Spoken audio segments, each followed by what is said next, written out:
Hi, this is Jeff with Birder's Diary. In this video tutorial, I'm going to show you how to lump two species back together. This instruction is particularly for a taxonomic list that doesn't contain any subspecies, but it's appropriate to either type of list. There's two ways to do this. In the previous video, we split yellow-rumped warbler into yellow-crowned warbler and Audubon's warbler. Now what we're going to do is we're going to lump those two back together.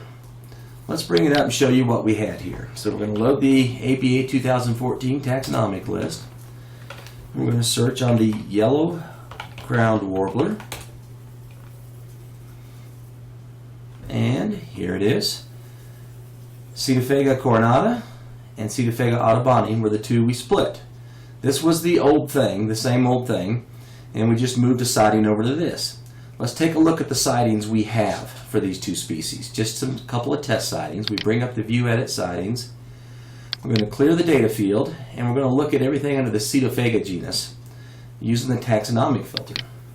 I bring that up. We set that to the ABA 2014. I'm going to say Cytophega, just to load it with something. Set it to genus. Oh, look what I did. Yep. I picked something that isn't in that particular list. Yellow-crowned warbler. Okay. Now we load it. So what this says is show me everything under Cytophega. I click OK.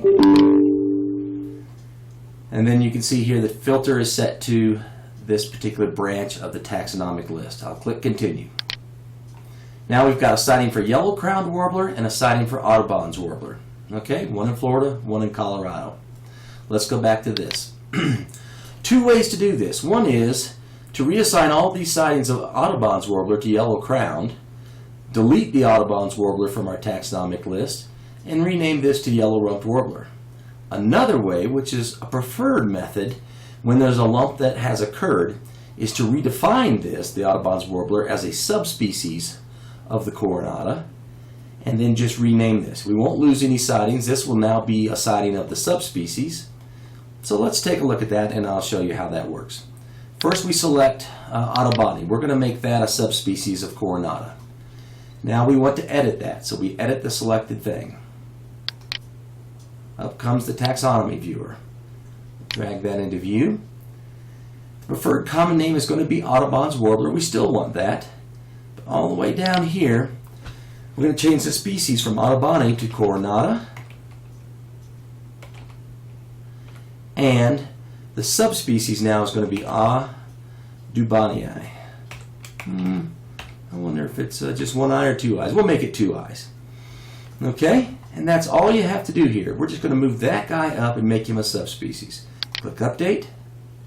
Sure, if it asks you to rebuild a sort order, go for it. That's fine. It won't take long. And now it's going to re-show this. Okay, so let's close that window. Boom. Now you see we've got this existing under that. And we wanted to change this from yellow-crowned back to yellow-rumped because let's say during the lump, the name got changed after the split. It was split to yellow-crowned and Audubon's. Now it's going to be lumped back together, and it's going to be yellow-rumped warbler. So I'm going to click on that, change preferred common name. I'm going to go with yellow-rumped warbler. Click on OK. We are sure. And we've got it now. Now we've got everything back. This is a yellow-rumped warbler, and this is Audubon's warbler. It's a subspecies. Now, one extra thing I want to mention is that typically, when you do a lump and species are added back together, there's usually a nominate race. Okay, so example, Auduboni or Cytophega coronata would be the nominate subspecies. There's usually more than just one subspecies if it's not the nominate subspecies. And if it's just one, then there's no reason to list subspecies. So here you might add the subspecies coronata. Let's do that real quick. Let's bring up the add. Let's go down here. Let's call that myrtle warbler because that's what that was typically called. I'm going to go down again to Cytophega.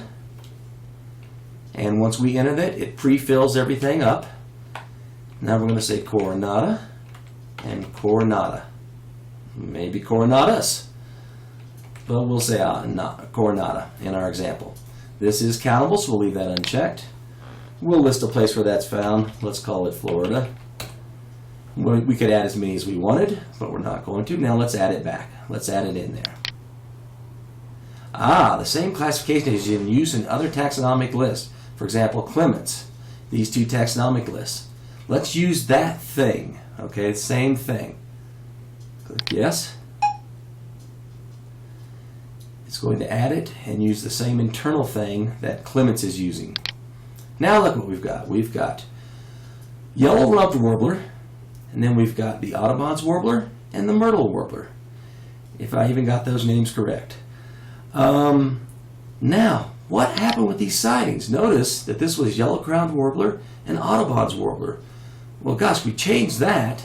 We changed that to a yellow-rumped warbler, and this guy should be now Cetophaga coronata audubonii.